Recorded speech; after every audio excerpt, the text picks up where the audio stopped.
Let's talk about this week's hot topic, which is, of course, the Army Combat Fitness Test. It took me a couple of days to emotionally remove myself enough to speak on this, hopefully somewhat intelligently. First, let's look at testing versus assessing. When we're looking at a test, it doesn't just have raw data involved. There's also a score associated with that data, and then that score can have implications that are pass, fail, promotional, punitive, etc. So needless to say, a test is a little bit more consequential versus when we're looking at an assessment, we're really just getting kind of a profile or a snapshot at a given time that can help us build this profile of physicality that can help to guide training. So when looking to assess, a lot of coaches don't want too many variables involved because they want to know that specific component that they are assessing. And then they can make training decisions based on that component. So for example, if you had somebody do a 6-minute run, you could use that run time not only to gauge their aerobic capacity, but you could also program percentage-based training based off of that run. Very similar to if you had somebody do some sort of repetition max in a deadlift. So that's assessment. Let's look back at testing. With tests, you kind of have two main types. In one, we're looking at a physical fitness test, right? So we're looking at underlying physical qualities that should support somebody's ability to do the job.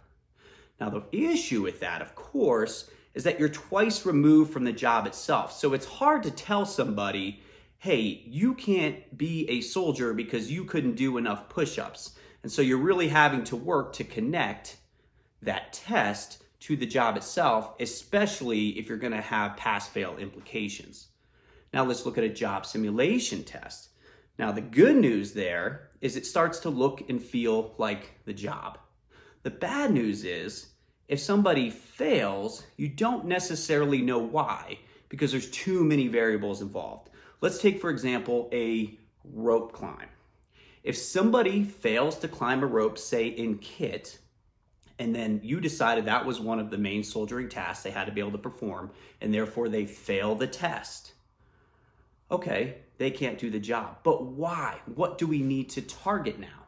Well, there's too many variables involved. Did they fail because they lack upper body strength? For those of us who have climbed a rope before, we understand that there's also technique involved that should help spare upper body strength. So it could certainly be a technical or a skill issue. Also, maybe that person's body composition doesn't support their ability to climb a rope. Maybe that rope climb was involved in a circuit with a whole bunch of other exercises or other events that pre-fatigue them. And so maybe this is a muscular endurance issue or an aerobic capacity issue. We don't necessarily know. So what does all of this have to do with the ACFT? Well, the ACFT tried a little bit too hard to combine the two.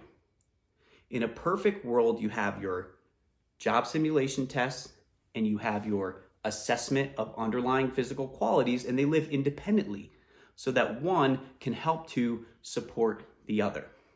But what the ACFT tried to do was draw this very direct connection between these raw physical events and the job itself.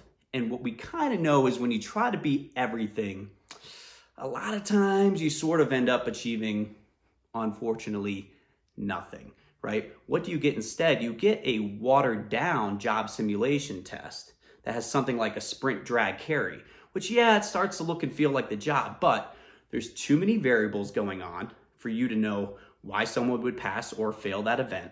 So you can't necessarily assign training based on it.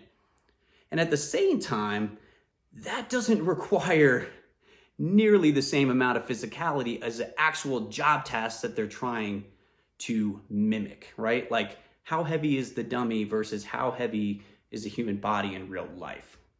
So that said, let's get to the hottest of the hot topic, which is of course the leg tuck. Now the leg tuck is a perfect example of something that's trying to be too many things, right? What does it measure? Well, obviously we have learned there's an upper body strength component to it. But certainly there's also an anterior core strength, or for some, depending what score you're going for, an anterior core endurance component to it. There's also a movement competency piece or flexibility involved. There's certainly a skill, because for those of us who teach it, we show that there is a more efficient way to perform the leg tuck. So if we're really looking at it, yes, the leg tuck for assessing underlying physical qualities, too many variables, it's pretty awful. Same token, leg tuck for job specificity, too watered down, also pretty awful. However, if we're looking at the validity, the reliability, the relatability of the leg tuck to soldiering, we're looking at the wrong thing.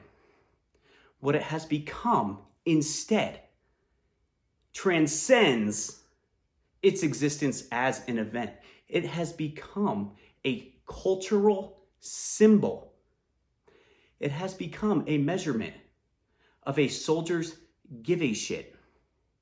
Is that soldier willing to put in the time, the effort, the energy? Are they willing to outsource expertise to support their ability to train for and pass that test? That is what matters. The issue with the ACFT is that it's been adjusted to align with a broken culture that lacks an appreciation for physicality. It has nothing to do with its ability to test physical qualities. Leg Tuck Nation.